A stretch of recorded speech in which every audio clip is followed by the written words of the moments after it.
E o tomar atitude, né, que é o terceiro movimento dos 5 que você estava falando, né, que é observar, refletir, depois vem o tomar atitude, Isso, é justamente esse processo, né? isso, é bem isso. Vamos trazer aí os impulsos indesejados? Claro. Né? Então, quer ver? Eu vou dar um exemplo para vocês básico, assim, bem. Acabei de almoçar, eu sei que eu já comi uma quantidade de açúcar, que eu não preciso mais de açúcar. Isso eu sei pelo conhecimento, tá? Mas ai, aquela vontade de comer o docinho, não é assim? Aquela vontade, é o impulso indesejado. Por que que é indesejado? Porque eu já sei que vai me prejudicar, né? Então, um dia vou como docinho, aí depois que eu comi, porque geralmente eu nem percebo isso, eu como o docinho, depois que eu comi, puxa, eu podia ter ficado sem esse docinho. Ó, impulso indesejado. Então, eu observei que eu comi, que nem sempre eu observo. Depois que eu observei, eu refleti, falei, olha, eu não precisava desse docinho. Tá bom. Então, amanhã eu não vou comer o docinho. Chega amanhã, eu não como docinho? Não, eu como docinho. E assim vai. Até uma hora que eu tomo uma atitude. Porque eu posso observar e refletir, saber que aquilo não está bom para mim, mas enquanto eu não decido internamente que já chegou no meu limite, que eu posso fazer diferente, esse é o ponto. Não é que eu vou ser prejudicado pelo docinho. Não, eu sei que se eu ficar sem aquele docinho, vai passar à vontade. Lembra que eu falei que tudo passa, mas a gente fica? Porque quem vai ficar depois com o açúcar no corpo sou eu. Então, olha, é diferente, eu não estou me punindo. Ai, não posso comer docinho agora. Ai, como eu sou infeliz. Nossa, meu metabolismo não funciona mais, eu tenho que mudar. Não, vou mudar. Porque eu descubro. Então, eu tomo atitude. Tomar atitude é a decisão de dentro para dentro. Então, eu falo para mim assim, nas minhas meditações, numa hora, logo depois que eu comi o quinto, sexto docinho, hora que eu vejo que eu estou já enjoada, que já não está mais me fazendo bem, eu falo, chega, vamos parar com o docinho. Então eu tomo atitude. Amanhã eu não vou comer o doce. Mas tem que ser de mim comigo mesmo, definido, claro com o que eu quero fazer. Sabe o que acontece no outro dia? Eu não vou ter vontade de comer doce. Não, não é verdade. A vontade vem, o meu corpo quer, a minha mente, ela está condicionada. Eu ensinei para ela comer um docinho depois do almoço. Só que eu vou olhar para aquele impulso indesejado, que já é um impulso indesejado, porque já deixou de ser algo natural, e vou falar assim: não, hoje não. Faz o seguinte, ó, eu posso criar umas. Sabe, eu não preciso ser dura comigo. Faz o seguinte, eu vou ficar uma semana sem comer doce para desintoxicar. Se depois eu achar que eu preciso, eu volto. E eu vou avaliando. Aí, em vez de eu comer doce todo dia, eu passo a comer 3 vezes por semana, 2 vezes, uma vez. E aí eu descubro que eu não preciso do doce. Isso que é o educar-se. Uma outra dica que você me deu uma vez foi: a hora que vier esse movimento, o que você perceber antes de fazer, muda de atividade. Então, se você está assistindo televisão, está em casa, né? Num domingo, por exemplo, que é o dia que a gente mais realiza os impulsos indesejados, Esses, né? Esses. esses de alimento. Peraí, então se eu estou assistindo uma televisão, tá, deixa eu levantar e vou fazer uma outra coisa.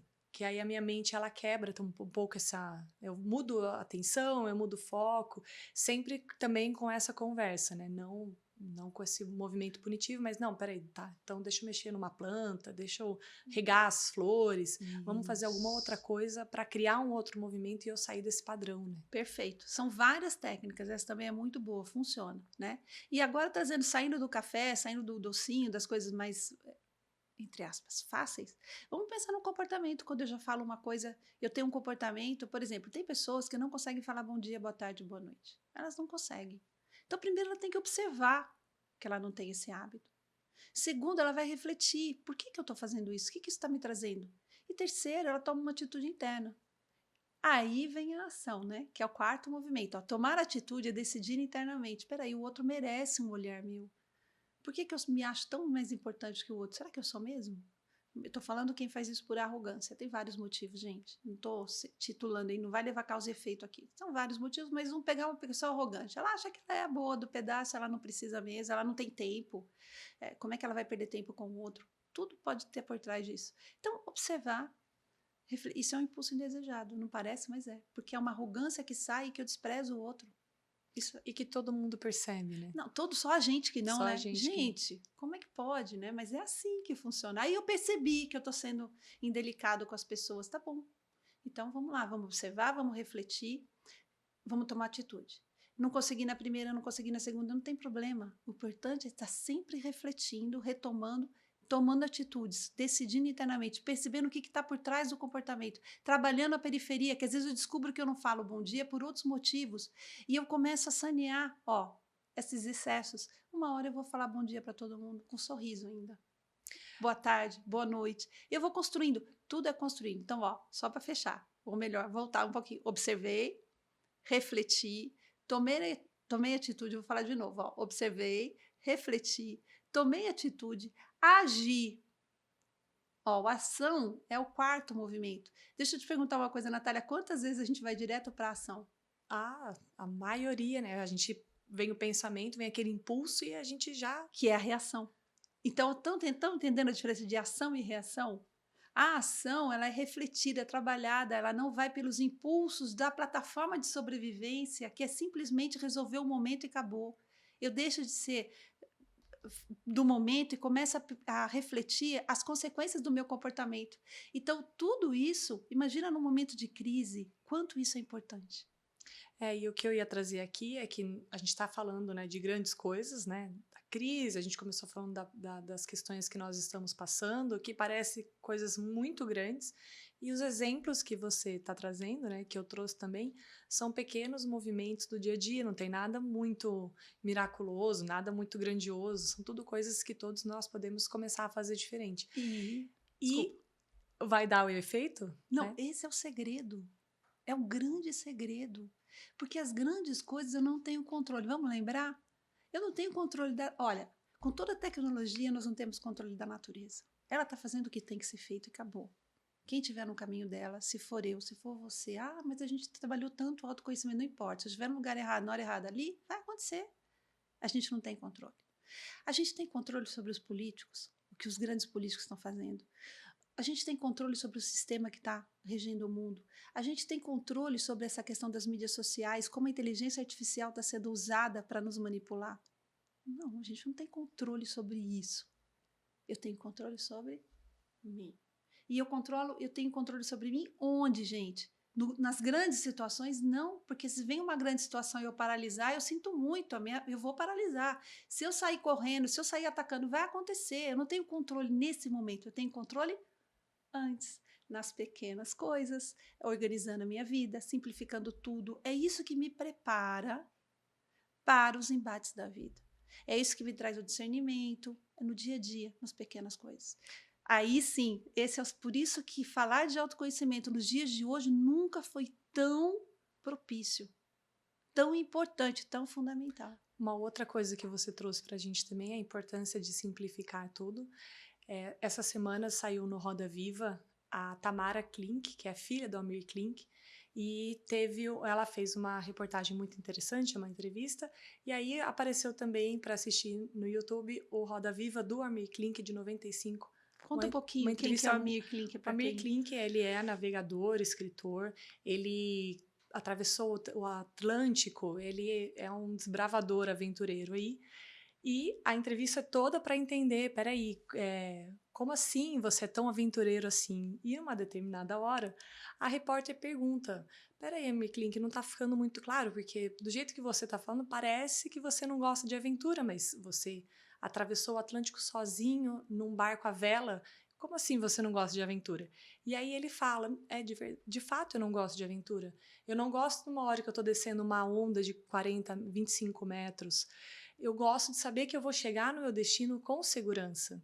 Então, para isso, eu planejo muito bem a minha viagem, eu faço toda uma estrutura, eu simplifico as rotas. E aí ele começou a falar que ele fez um estudo que ele conseguiu diminuir mais de 100 litros de água na travessia, porque ele fez uma outra técnica de desidratar os alimentos. Então, ele é um grande planejador.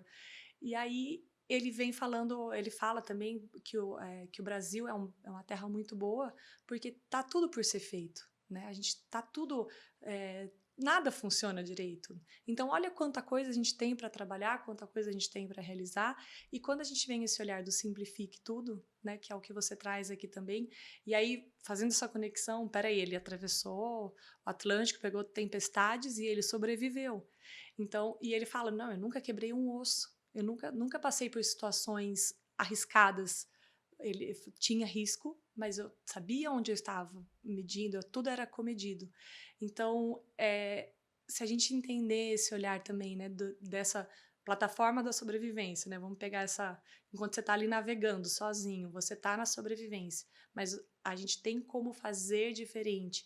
E mesmo com todas as circunstâncias, se a gente aprender a ler a natureza, aprender tudo isso que você falou, tudo isso que a gente não tem controle, mas a gente olha os fatos como estão acontecendo e a gente se planeja, faz uma jornada, a gente consegue ir trabalhando para não travar, né? Que é essa questão, na hora que eu fui na prova, eu não consegui escrever meu nome. A gente acha sempre que são grandes coisas, mas é nesse detalhe, né? Por isso que o simplificar. E eu queria que você explicasse melhor como que a gente pode simplificar no nosso dia a dia.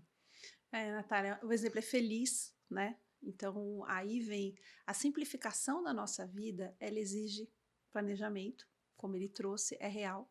Ela exige, primeiro eu queria pegar do começo, assim, começo, meio e fim em tudo que eu fizer. Porque é o que ele fez. Tudo que ele ia pegar, ele pegava do começo, meio ao fim. Quer dizer, é um planejamento simples, porque tem muita gente que tem resistência a planejar. Planejar parece uma palavra assim, ai, vou ter que planejar. Não, isso daí não. Eu prefiro ficar na situação e resolver lá na hora, porque aí a resposta vem e eu resolvo. Gente. E eu vou achando as E eu vou saídas, né? achando as Achando que é super saídas, criativo, que eu sou né? supersônico, que eu sou o cara. Pessoal, funciona numa ondinha, mas se você pegar uma onda de 40 metros, você não vai aguentar. Então, planeja na ondinha, que é o quê? Vamos começar devagarinho, então? Começo, meio e fim em tudo que você fizer. Isso já é um planejamento, você sabia, Natália? Porque para eu terminar algo, seja fazer um almoço. Às vezes a gente está fazendo um almoço, fazendo um serviço de casa ou fazendo alguma coisa trabalhando no computador, a gente abre uma pasta, vou pegar o computador, vai, abre uma pasta, abre outra pasta, aí vem para cá e puxa aqui, aí abre e-mail, aí quando vê, passaram-se 2, 3 horas e a gente começou uma porção de coisas que são importantes, mas não terminou nenhuma. Aí como é que eu vou pôr o travesseiro sem pendência? Como é que eu vou pôr a cabeça no travesseiro? Não é o travesseiro, eu, né? A cabeça sem pendência. Se eu abrir tudo e não fechei nada.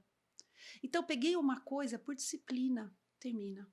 Isso é planejamento. Pegando o almoço é terminar e dormir sem louça na sem pia. louça né? na pia, né? Por exemplo, fazer à noite é mais complicado ainda.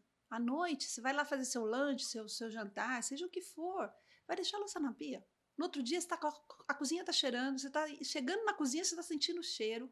Para quê? Lava a louça, começo, meio e fim. No começo, é o que a gente falou, é difícil. Vai uma preguiça, um cansaço, uma indisposição, a mente fala, ai, minha novela começou. Olha, novela, hein? Agora eu voltei lá no passado. Ah, vou perder aquela live. Ah, eu vou não sei o quê. Ah, eu vou não sei o quê. Mas a importância de você terminar o que você começou aqui, isso é um princípio de planejamento. Então, simplifique a sua vida. Começo, meio e fim em tudo. Elimine pendências, porque as pendências são um caos. Eu estou pegando tanta pendência porque isso complica a nossa vida. Porque eu nunca consigo eliminar, eu vou só acumulando. Fique atento aos pensamentos inacabados, ao excesso de informações. Que pela reflexão, a gente já deu a dica aqui, pela reflexão eu começo a perceber o que é meu, o que não é, o pensamento que me serve, que não me serve. Eu trabalho os pensamentos, elimino os excessos. Então, isso é que é simplificar a vida, a base. Nós vamos falar só arroz com feijão. Porque o resto nós vamos falar depois. Porque senão, se a gente não fizer arroz e feijão, se você não estiver disposto a fazer isso, na boa, tá? É porque não é seu momento, mas cuidado, porque pode ser. Descubra de verdade. Mas se você começar a fazer essas simplificações, que é começo, meio e fim, que é a disciplina. Disciplina nada mais é do que começo, meio e fim. Eliminar as pendências, prestar atenção nos pensamentos inacabados, identificar, vou dar mais uma meta, identificar seus impulsos indesejados. Falei só identificar. Não falei para você eliminar ainda. Identifique. Ó como é. Você já está simplificando sua vida, por incrível que pareça. E o quinto movimento que você trouxe, então, se a gente conseguir fazer tudo isso, e nós estamos com muita dificuldade, né? Vamos agora sem dar grandes exemplos aqui, e dormir todo dia com a louça limpa, requer muita disciplina, né? Pega a louça, pega as roupas, pega o movimento próprio do dia a dia. Cada um tem o seu, cada um tem a sua louça. Você precisa descobrir qual é a sua louça, né? Mas se a gente conseguir praticar nesses movimentos, E aí, nessa entrevista também, o Amir Klink, ele fala que uma hora a gente vai ter que aprender. Porque ele fala, o Brasil é fácil porque tem muitos recursos, mas uma hora isso vai acabar, e aí, pela dor, a gente vai ter que aprender, e não tem nada mais educativo do que o movimento de escassez, né? Ele fala Olha bastante que disso. legal. Muito Ah lá, legal o que ele pessoal, uma das fala. forças transformadoras da vida, a dor. É Isso, um bom exemplo, porque a água vai acabar, a gente está agora jogando água fora, a dor vai vir. E aí você trouxe, né, que gente, se você não quiser agora, não tem problema, não é o seu momento, fica atento, porque as coisas estão mudando, e aí volta para esse cenário, para tudo que está acontecendo. A gente pode negar, a gente pode fingir que nada está acontecendo, mas as coisas estão acontecendo, e aí não é uma questão de pessimismo, é uma questão de identificar os fatos e vir esse planejamento. Tudo bem, vamos pegar de novo essa analogia do barco, né? Pode ser que a gente atravesse o Atlântico sem nenhuma tempestade, mas pode ser que venha uma tempestade. O que acontece é que a gente tem que estar pronto para a tempestade que pode vir. E a gente está fingindo que não vem a tempestade, seguindo a vida, e acho que cada um tem a sua louça para lavar, cada um sabe que vai ter que atravessar alguma coisa aí, que se a gente se planejar, a gente pode passar pelo processo melhor, e é descobrir essa louça que é o autoconhecimento, né? Exatamente isso, é um passo, né? É bem isso. Então vamos descobrir qual é a nossa louça, quer dizer, quais são essas pendências que eu tenho que eu posso eliminar. Elimine, porque isso vai te trazer fibra interna. Vai te trazer, vai simplificar, vai eliminando a sua preguiça, que é um dos grandes vilões aí. Os impulsos indesejados e a preguiça são dois vilões, porque eu tenho preguiça de planejar, gente. Todo mundo sabe planejar esse começo, meio e fim, as coisas do dia a dia, as coisas pequenas, mas eu não começo nunca. Então, eliminando a preguiça. E aí vem o que você me perguntou, né? Qual é esse último movimento? Que nós falamos 4, são 5. Né? Então, olha, eu observei, refleti, tomei atitude, que é decidir internamente o que tem que ser feito. Então, vamos lá, observei, abri, eduquei os meus sentidos, estou educando. Quando eu falo de observar, gente, não é só com o olho que a gente observa, é com os ouvidos, é com o corpo, é quando eu começo a perceber o que está por trás das coisas. A observação, ela vai muito além. Lembra que eu dei o exemplo da pessoa que você quer dar um feedback para ela, mas não sabe se está na hora certa? O observar, você olha o que está por trás dela, o brilho do olhar, os movimentos, o que está passando dentro dela, e ter uma visão muito mais profunda com o tempo. Refletir, abra as opções. Agora não é hora. Ó, o dado que eu peguei falou para mim, não é hora de fazer o que você queria fazer. Então, flexibiliza, recua, toma uma atitude, não é a hora, vou encontrar um momento melhor. Então, observei, refleti, tomei atitude, vou para a ação, então, que nesse caso a ação é não agir. Olha que interessante. Eu agi sim, mas a não agir com ela, não dar esse retorno para a pessoa, é uma ação interessante. E aí vem o quinto, que é o saber esperar. Tá, eu fiz tudo isso, então eu garanti o resultado. Não, infelizmente não. Por quê? Porque eu estou em aprendizado, eu posso ter feito uma leitura errada. As circunstâncias podem não ser favoráveis, as coisas podem sair do controle. Enfim, são muitas variáveis. Eu tenho um retorno contrário daquilo que eu esperava. São muitas variáveis. Tá bom, vou começar tudo de novo.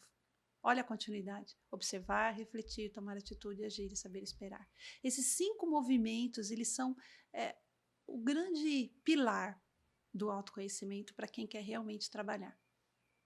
Essa é a dica de hoje. Paula, muito bom assim, ter todo esse olhar. E para quem está em casa, fica aí esse desafio de identificar tudo isso que está acontecendo, colocar os seus próprios desafios, criar esse movimento. Pega um desses movimentos, se você achar que todos os 5 são muito desafiadores, escolhe um, pratica. Sugiro você começar pelo observar, que é o primeiro, então o primeiro movimento vai sempre abrindo espaço para os próximos, mas terem esse olhar de como nós estamos passando, do mundo em que nós estamos vivendo, e propor esse desafio. Peraí, qual seria a minha chance de trabalhar uma sobrevivência dentro de um olhar do autoconhecimento? Fica também esse convite para você, que eu sei também que já está praticando, mas vamos colocar um desafio aí na semana. Será que eu consigo ficar um dia sem água? Quanto que será que eu consigo diminuir o meu consumo de energia elétrica? Enfim, pus aqui algumas provocações, mas cada um pode achar o seu caminho e achando saídas, trabalhando por si mesmo. E esses 5 movimentos é o caminho que eu entendo que vai dando uma grande diferença e vai, nós como seres, se nós sobrevivemos até aqui, a gente tem muitas condições de achar saídas trabalhando através dessas 5 ferramentas. Com certeza, Natália. Essa acho que é um movimento, assim, a dica para nós, trabalharmos esses 5 movimentos. Essa sugestão sua é legal, quer dizer, comece por uma coisa. Você pode fazer o seguinte, pega um movimento do comportamento, por exemplo, o observar, e faz um desafio externo, como a Natália falou, hoje eu vou economizar água. Quanto que eu consigo economizar? Hoje eu vou prestar atenção como que está meu gasto de energia elétrica, como que está o meu consumo, se eu tô gastando muito combustível, enfim, escolhe uma coisa para você se integrar também com o movimento da natureza. Ah, mas não vai fazer diferença, eu vou fazer diferença? Faz. Faz porque faz diferença para você. Né? Então fica aí, pessoal. A gente sempre gosta de falar uma coisa, eu vou repetir hoje. Nosso assunto foi bem puxadinho. Aquilo que serviu, usa, guarda. Aquilo que você ficou em dúvida, deixa aí. Quem sabe uma hora, né? Mas não deixa inacabado. Deixa como uma possibilidade, nada inacabado. Deixa uma possibilidade que isso possa servir para você um dia. E aquilo que não serviu, joga fora. Não guarda aquilo que não serve para você. É uma dica também que simplifica muito a vida da gente.